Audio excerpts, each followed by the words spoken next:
Oh my God, what am I doing? When I moved to the city about 2 years ago, New York City, and I had my racial awakening and really didn't like what I was seeing, but really felt like I could speak about it to anybody for fear of offending people.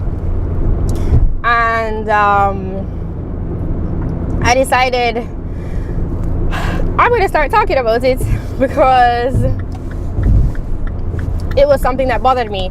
I thought about it at first, and I was like, I really don't like the perspectives of a lot of the black people that I meet in here where I was, and I really feel like I don't want to offend them. I don't want them to think that I don't care or that I don't understand that there really are some people in the world who are racist or as in discriminate against you for your skin color, prejudge you because of your skin color before actually letting you show them who you are. And also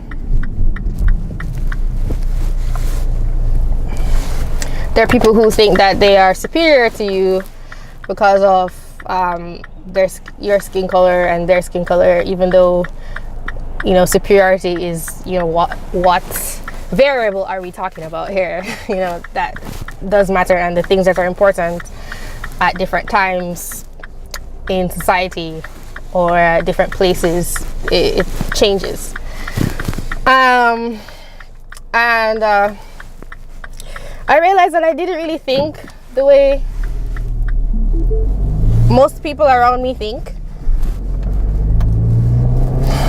Car was doing something funny just now. And that I sort of felt silenced. And I realized that I'm probably not the only person who feels this way. And there are probably, especially black people in America, who feel differently.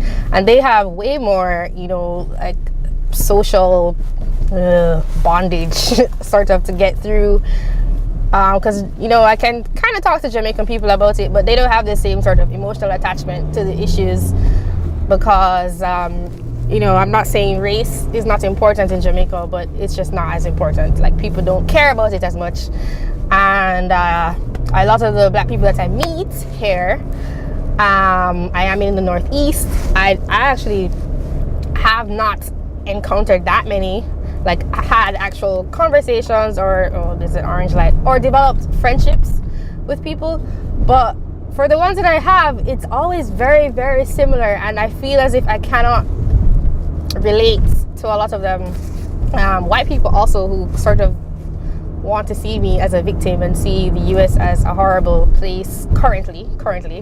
I know there's a lot that was going on, and I know that people sort of have defenses up because like those were formed at a time when they were needed. And it's sort of like, especially if I grew up in a time and place where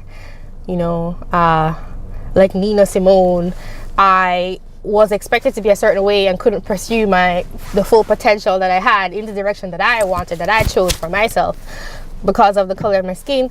You have to pass that. You would pass that experience down to your children. Like, you need to be careful in this society, etc. But the thing is that me growing up as someone who didn't see myself as a black person, and of course we use the term as an adjective, but I found that for lots of people here, it's a complete identity. It's, if I don't acknowledge your blackness or how proud you are of being black, I am not acknowledging you. I really found that, like, for a lot of people, I am not acknowledging you if I am not acknowledging your struggle. And that's fine, be that way. I can't erase years of social conditioning, but I also can't erase my own, and that's different from yours. So I really felt this sort of, I don't know what to do. I don't know what to do. Like, I don't agree with them, but I don't want to seem like I don't care. I don't want to seem as if I don't hear their stories, or that I don't understand, that there's a real struggle in the world. But there's just this complete focus on externalities and how unfair the world is. And you know, if you're so entrenched in that belief system, then I feel as if you simply can't see objectively anymore. And you know, it's like you're a fish in water, and to me, I'm not. You know, like if someone came to Jamaica, there are things that if someone came to Jamaica, there are things that would be really, I don't say I would be blind to, but I would be emotionally attached to them. You know, like, this is who I am, like, don't disrespect. You know, like, you can't just judge someone's culture without understanding it, because you don't know the nuances and you don't have the experience. And I get that, but it also makes me see it a bit more objectively, because I also don't have those biases in my head. I wasn't like, nothing was whispered in my ear unintentionally, you know, for the good of myself, by my parents, to say, you know, white people think this, or in the society, you know, expect to be treated badly, blah blah blah.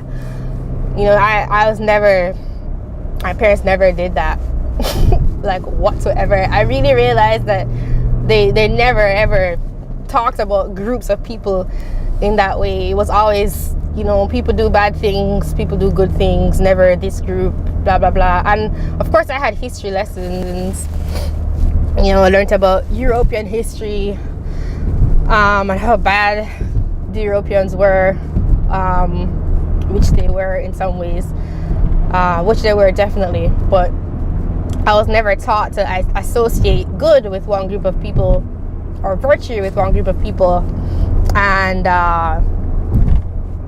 evil with another group of people. I was taught to look at the actions of people, not at, you know, basically instant association. And I don't know, I have a lot to say, and I don't really feel like I can say them in the context of real world relationships, because, well, maybe to my best friends, but real world relationships, because it's just too volatile and emotional. So I hope that, you know, by sort of sharing my thoughts on the internet, people can ponder on them and come to their own conclusions. Of course, it's going to be subjective and anecdotal. I do also intend to dive into some research, just because I want to understand more. But yep, that's it. Welcome to my channel.